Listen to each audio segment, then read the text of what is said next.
Welcome back to Rolls and Rockets, Planescape Torment, Ep.6. Alright. Let's continue exploring this city here. Oh. Bane the Sender. You see a heavy-set man with sharp features and a pained expression. Despite his huge frame, however, he has an effeminate look about him, and unlike the other residents you've seen, he looks to have bathed recently. As you approach, he looks up hopefully and calls out in a high voice, "Craddock, good sir!" What? Eh? His hopeful expression dies as he studies your face. "1,000 apologies, good sir, if I have given offense." He gives a slight bow. "I am called Bane the Sender, third child of Bane the Sender. I am one of the many runners in the employ of the House of Senders." "No apologies necessary, Bane. What do you want?" "1,000 apologies for troubling you with such a trivial matter, but I seek Craddock, an overseer in the hive." Bane looks like he is in pain, but alas, he eludes me. He looks at you hopefully again. "Could it be that you have heard of such a man?" "I'm sorry, I haven't." Bane gives a deep sigh. "I am bound to deliver a message to him, and as of yet, fortune has chosen not to favor me." "I could help you. If I come across the man, I could pass along your message." Bane's face lights up like a lantern. "Oh, fortunate day for Bane and the House of Senders. Any assistance you could provide would be most welcome. If you can find this Craddock and pass along the message, I shall see to it that you are paid for your troubles." "Alright, what's the message?" Bane recites the message almost like a mantra. "The shipment must be incursed by the third day or there will be a penalty." Bane frowns. "I am told that Craddock will know of the shipment to which the message pertains." "If I see Craddock, I will pass along the message. Is there anything you can tell me about him before I go that might help me find him?" "He is said to be a giant of a man, stern of features, that he is an overseer in one of the hive marketplaces. Alas, I know little else than that, good sir." "I see, that's enough to go on for now." Bane bows. "Thank you, sir. Should fortune favor you, and you are able to bear the message to Craddock, be so kind as to return and tell me of it. I will see to it that your efforts are rewarded." "Very well, farewell, Bane." Updated my journal. "Very good. Another quest."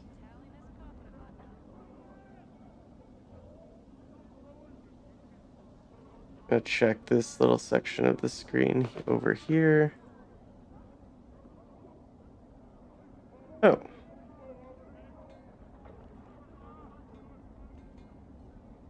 Okay. We got a nice little section here.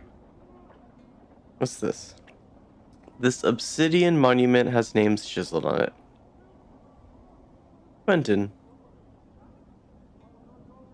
The man before you looks to be middle of height and years.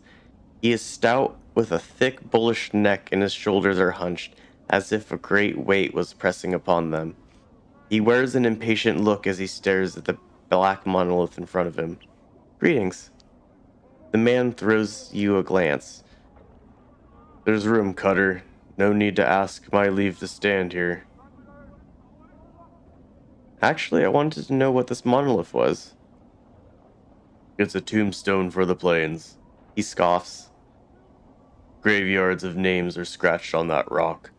Can only hope my name is the one that'll split this stone in twain."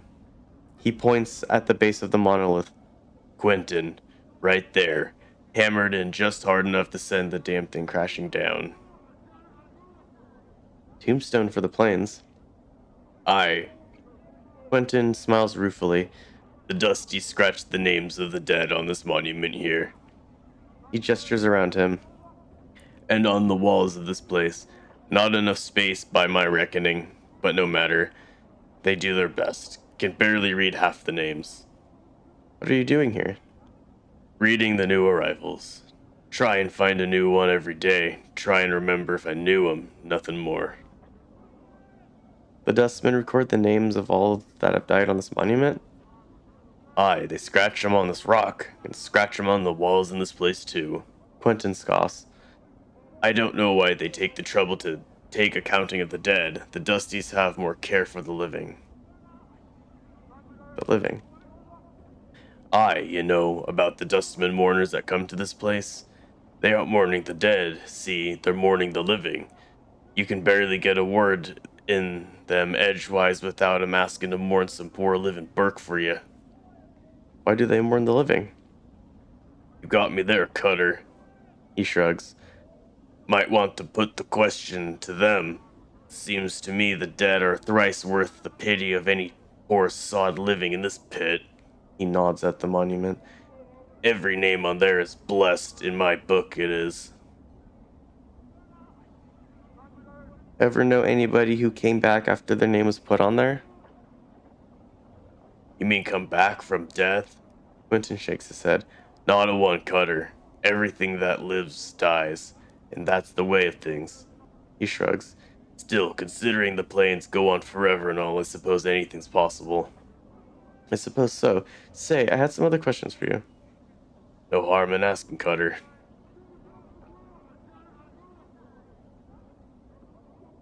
I see, thanks. Death of names. You see a dustman with a crooked smile frozen on his face. Despite the smile, his eyes are as dull as stones. His right arm is shorter than the left, and he keeps it tucked to his side, as if cradling a small child. Greetings. The dustman's eyes slide over to you. Name? The way he speaks the word, it sounds like the tolling of a bell. Oh. Well, that voice doesn't work for a tolling bell. Name? I don't know. No name, no name. Can't help you. The dustman speaks in a curious sing-song voice. Need to give a name if you want to see where it's died. What? Updated my journal. Given a name when you're born, give it back when you need it no more. Death of names, death of names. His eyes swim across the monolith, then the walls of the area. Buried many names here, death of names has. Tell me a name, I'll show its grave. Dainara. His eyes roll to the back of his head, then pop back. With a wild gleam, his eyes run across the walls of the monument, scanning the names at inhuman speed. He then points at the section of the wall. Buried. Examine the spot he's pointing at. Chiseled into the black stone in a tiny cramped writing is the name he requested. It is almost lost beneath the sea of names around it. I had another name. Adan? He shakes his head. Not dead yet, that name is. Not buried here. Not time, not time. I mean, let's see. Greetings. I'd like to bury a name. He nods then unfolds his arms. His small hand. He nods and unfolds his small hand from where it is cradled on his side. It looks atrophied. It is the side of a child's hand. Costs jink to bury a name, 3 coppers 3.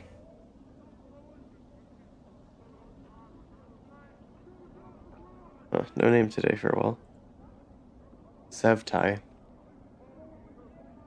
This woman's face looks broken, and she is covered in scars. They look like bite marks and fingernail cuts. She is cradling the shreds of several rags in her hands and is staring emptily at the wall of the monument, at the names there. Greetings. Hey, get you back. The woman's teeth peel back, displaying a row of black canines. What you want, the Sevtai? What's the matter? What's wrong? Those kids men wrecked my cart, attacked me and killed 3 of my sisters who tried to stop them. Not sisters anymore. Nowadays, nothing but names on this memorial wall. Chaos Men. Chaos Men, a faction, they says. What they are is an addled bunch that runs wild through the hive and does whatever they please. We never did no harm to them. They then lope in like dogs and tear apart everything within their reach. Who are these Chaos Men who attacked you? They're a hiver gang, a bunch of addled sods that call themselves the starved barking dogs or some such barmy nonsense. Their actions were unjust, if you wish. I can see that the matter is rectified. If three deaths they caused, then 3 deaths shall these starved dogs suffer. A copper earring in your purse if you pen 3 of those murdering sods in the dead book, Jig. I'll see to it that they're put in the dead book. Can you tell me where they might be found? Go out the south gate, spireward from here, then walk around the block until you come to a place where men run in circles, howling at the sig sky. There's the starved dogs they are. I'll go look for them then. Updated my journal. Brilliant. No! No! Come back here. Hey, come back here. You see a haggard woman wrapped in rags. Her hair is disheveled and dirty, and her complexion is extremely dark. Burns cover her arms, and her right hand is a fused lump of flesh. It looks melted like wax exposed to a great heat. Greetings. Updated my journal. What is it you want of me? This woman's accent is thick, and you are having difficulty making out what she's saying. You wanted me to leave? Not leave the city, so I'm not. I can't try it. It's not a city. It's a prison to everywhere. Everywhere? There's worlds there. Your eyes gleam madly. Plains that be sinking sands. Fields thirsty nettles be. Sightless worlds where your limbs are given life and hate. Cities of dust where people are dust and whisper ash. The house without doors. The twilit lands. The singing winds. The singing winds.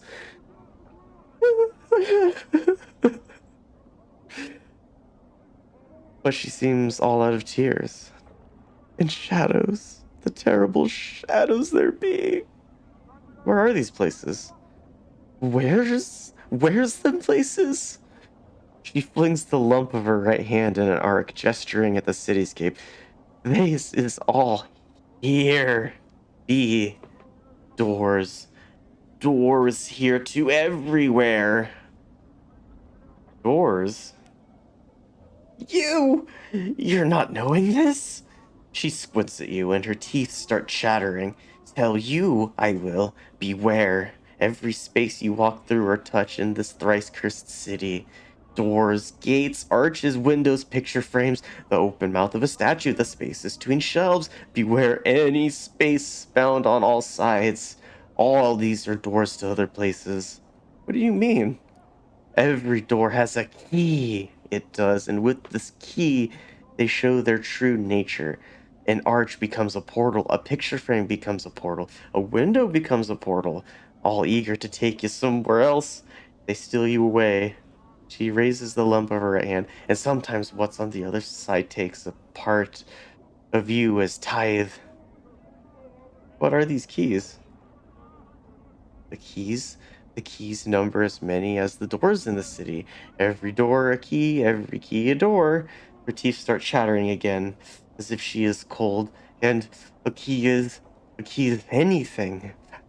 It may be an emotion, an iron nail held between your second and fifth fingers, a thought 3 times, then thought once in reverse, or it may be a glass rose. And these are all keys that open these doors? Updated my journal. Yes. Her teeth start chattering, and she clenches her mouth closed and squints her eyes.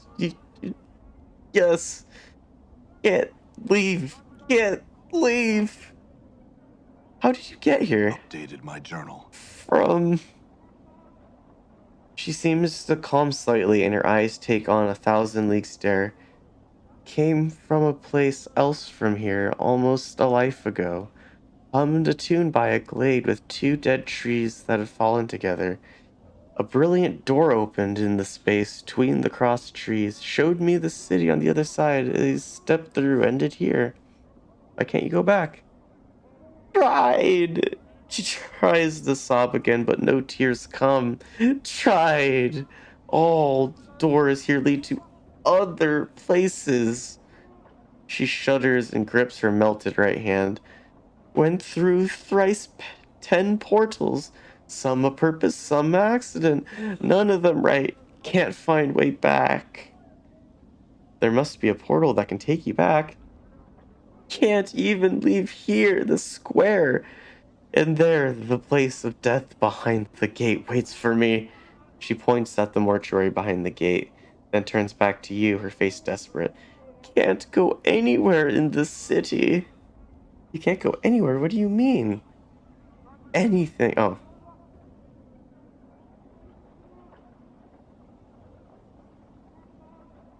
Yeah. Anything could be a door. Any arch there. Any door here could be a portal. Don't know the key. Could get us sent to another horrible place. Her teeth start chattering again. Got to stay away from the closed spaces. All could be doors. Could have a key on me. And I not be knowing it. You're afraid to go through any door or arch because it might be a portal? She nods, her teeth chattering. How long have you been afraid of this? She squints. Since the time I walked through the last portal, the place where my hand. She stops. Since my 10th turning, I'm in me 4th, 10th turning that now. Her teeth begin chattering again. 30 years? You haven't walked through any door for 30 years? Her vision seems to clear slightly. She looks up at you, her teeth still chattering. If you got here, there must be a portal that can take you back. It's only a matter of finding it. She smiles. Her teeth aren't chattering because she is cold. They are moving around inside her mouth. Her gums twisting as the teeth shift about. They rise and recede as you watch, chattering as they rattle against each other. What? She hisses at you. Only takes one portal you steps through an accident to drive the fear into you. I went through thrice 10, lost my hand, burned my flesh, lost my sense. She looks at her feet. No more, no more. I'm sorry. If I can find some means to help you, I will. Farewell. Updated my journal. Okay. She's a little bit addled in the bone box, as they'd say. And to be honest, I am very... Well, speaking of portals, I believe this is the mausoleum that Norok, I believe, wanted me to go to. But I'm gonna just take a quick scan of this area and take a peek at what's going on. See if there's anything else I can explore or go into. I'm gonna check this little place out. Shalandra. Blast! I almost had it that time. Don't you know it's dangerous to interrupt spellcasters while they are evoking a spell? Luckily for you, I was only practicing. Well, what is it you want? My apologies for disturbing you. Farewell. Oh. Okay. I would, probably see if there's any loot in her place, but I'm almost certain that she'll just turn hostile. Pox. This cowled figure is hunched by the mortuary gate. His face is obscured by the shadows of his hood. What little you can see of his chin, which is covered by stubble, and what appears to be a foul green and purple rash. The rash seems heaviest around his neck, fading as it crawls up to his chin. Greetings. The figure doesn't budge. There is a moment of silence, then he responds in a high-pitched voice that sounds more suited to a girl of 10 years than a man. Hi! Who are you? Pox, I am. Hi.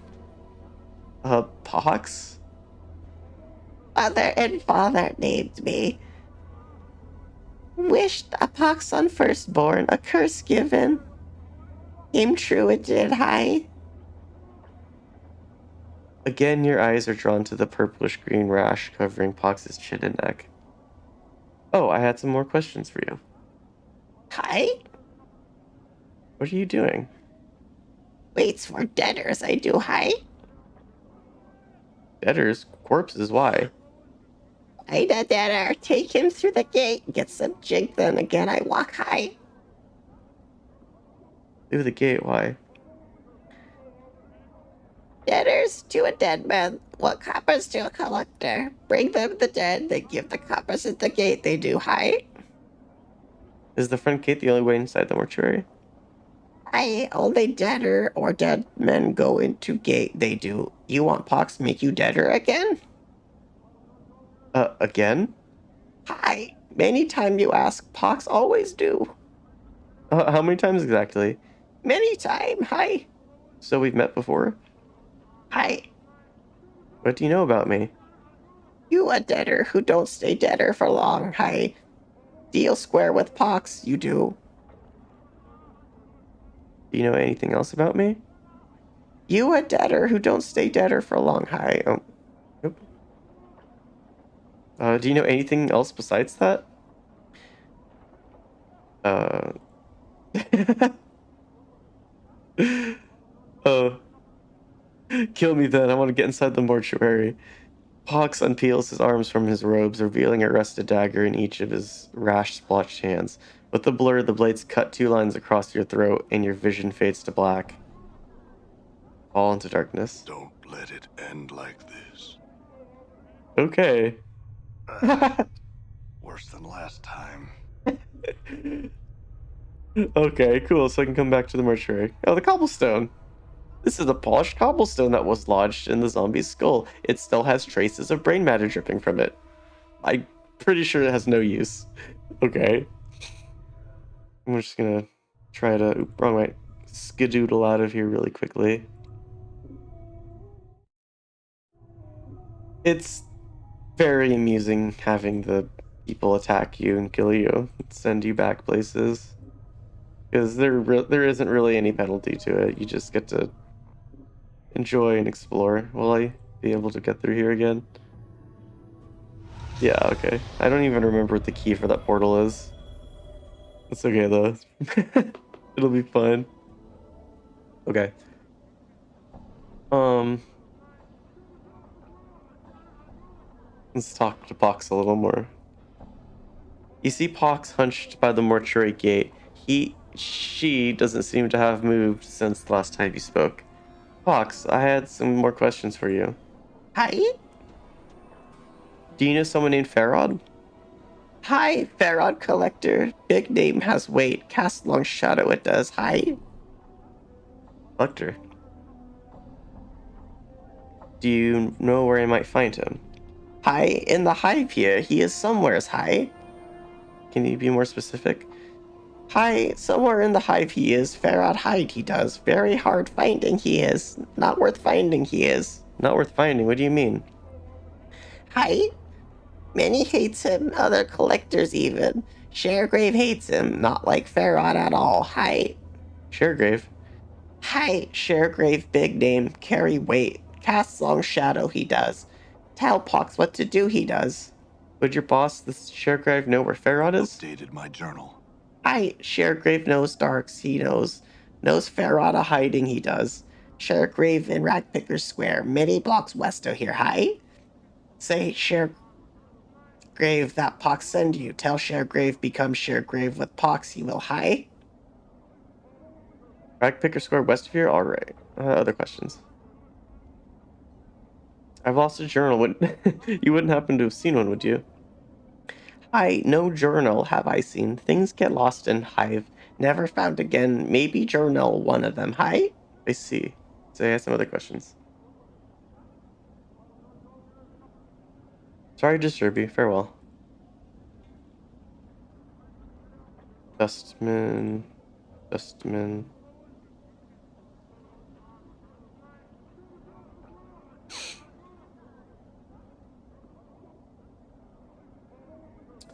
I don't think there's anybody over here. Okay. Onward and upward then. Let's see here.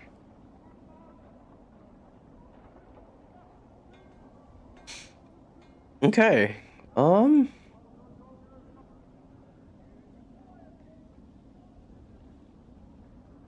wonder what. Oh, let's just go this way then, I suppose, for now. Never mind. Never mind. Never mind. Yeah, we'll go there after we explore a bit further. Let's just go this way. Let's just go this way. Okay. Harlot, damsel in distress. You see a pretty young woman. Her hair is in disarray and the bodice of her dress is torn. Bodice? She looks about in desperation and then notices you. Greetings. She runs up to you and grabs your arm. One moment. There we go. You notice the front of her dress is stained with blood.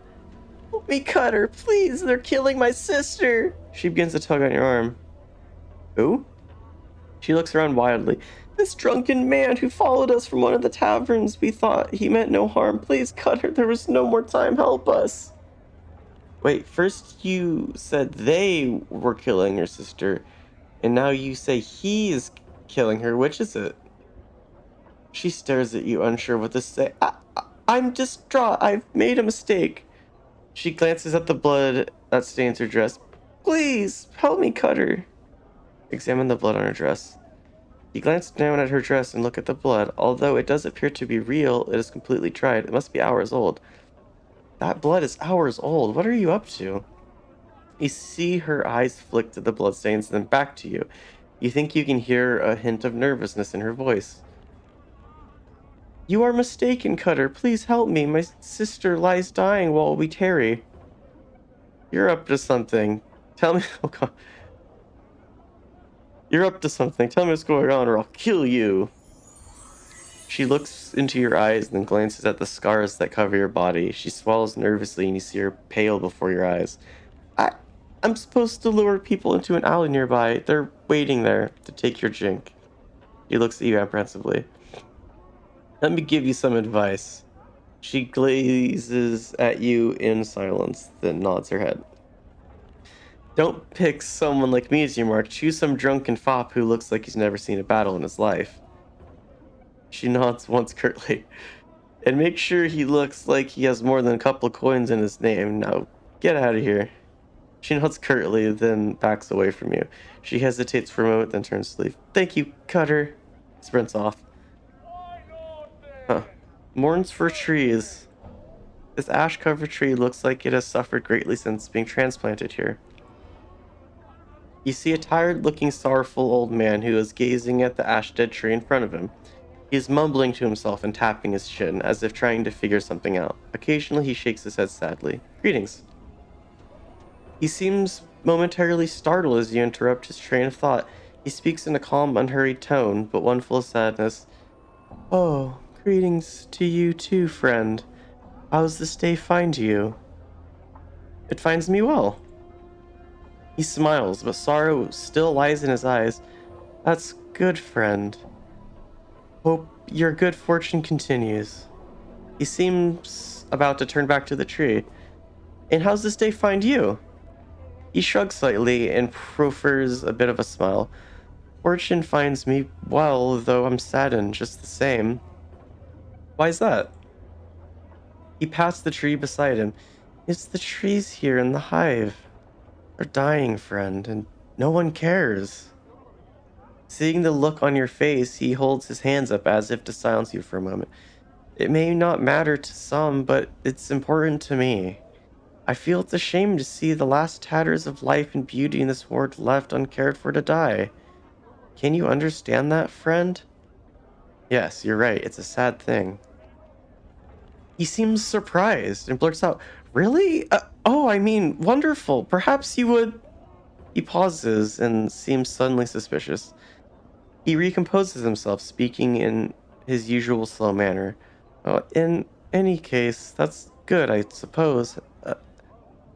You have some questions for me now. Sorry, had to clear my throat. Yes, I had some questions. No, not just yet. What is it you were going to ask? For the first time, the man seems genuinely happy, beaming.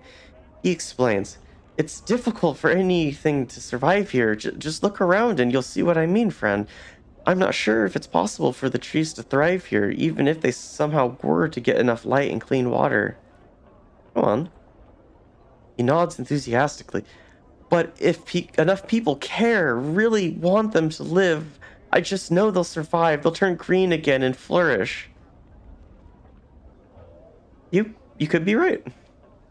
I am right. I'm certain of it. A sense of conviction surrounds him like an aura. He seems so unlike the man you first spoke to. That's all I'd ask of you, friend. Just care for them. Hope for their recovery in time. Should enough people want it, it will come to pass. Can you do that for me, friend? Yes, I'll help you.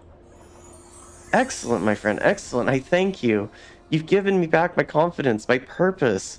Perhaps I can find others like you who will listen. Perhaps we'll make a difference. What about your companions, friend? Would you speak to them on behalf? More, what do you think? Oh yeah, Chief, sure, whatever you say. I'm serious, Mort. Can you make the effort? Mort looks at you for a while, silently then nods. Yeah, I can. If that's important to you, I'll do it. Thanks, I had some questions. Ah, yes, Train. I love you too. Party on, Party Train. Keep on a honking that horn. Any change in the trees yet? No, not yet, friend. I still have hope, though. I speak to people every day. That's good. I had some questions. Who are you? I am called Mourns for Trees by the people here, friend. Other questions? Why are all the trees dying? Just look at your surroundings, friend. Can you imagine anything having an easy life here? And besides, the wretched conditions, the Daubus rarely come to this part, Sigil. Daubus? You know, Daubus. Surely you've seen them. They're the lady's servants. They care for the city, some parts of it more than others, of course. He looks sadly at the tree beside him. The lady? The Lady of Pain, friend, the mistress of Sigil? He stops speaking suddenly, making a semicircular sign over his chest. He leans close to whisper, "It does no good to speak of the lady. Know only she alone controls the city, whether it appears that way at times or not, and speak of her no more." Very well. Why don't the Daubus come here often? The hive's a dangerous place, but that's not it. The Daubus have the lady watching over them, and no one's foolish enough to tangle with her friend. I suppose it's really all on account of Fell. Who is Fell? Fell? He's, well, friend, I'll just say he's the only Daubus that doesn't serve the lady. I don't know the whole dark of it, as they say, but he's shunned by his fellows and lives here, alone in the hive. He runs the tattoo parlor, but most of Sigil's wary of the place.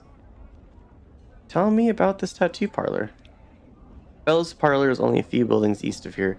It is marked with his personal symbol, a white oval pierced by a lightning bolt. I've never been there myself, friend, but as I understand it, he's able to turn images from his speech, Daubus speak in images, yes, Rebuses? Yes, go on.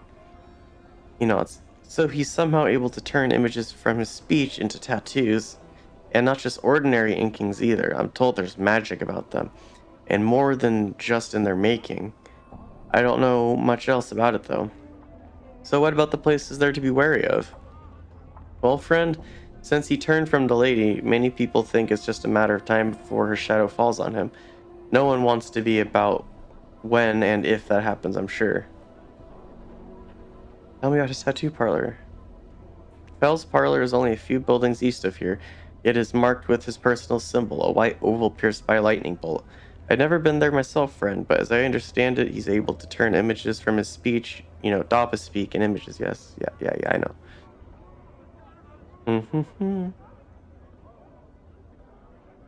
You don't have any idea of how he came to be shunned? Like I said, friend, I'm not too sure.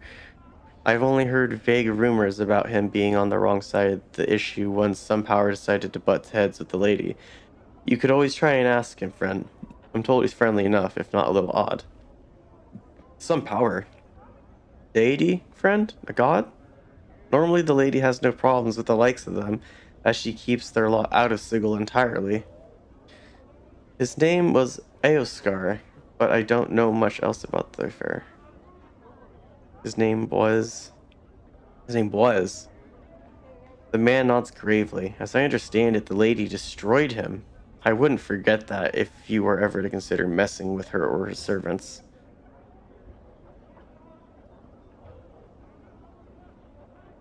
I'm looking for a man in Farod. Sorry, friend. When I first came here, I spoke to many people. I don't remember anyone by that name. I'm looking for a journal I've lost. I can't recall seeing it one anywhere. Where do you last remember having it, friend? Never mind. Farewell. Okay. And with that, we shall conclude the video. This has been Rolls and Rockets. Thanks so much for watching. Have a great time. Bye-bye.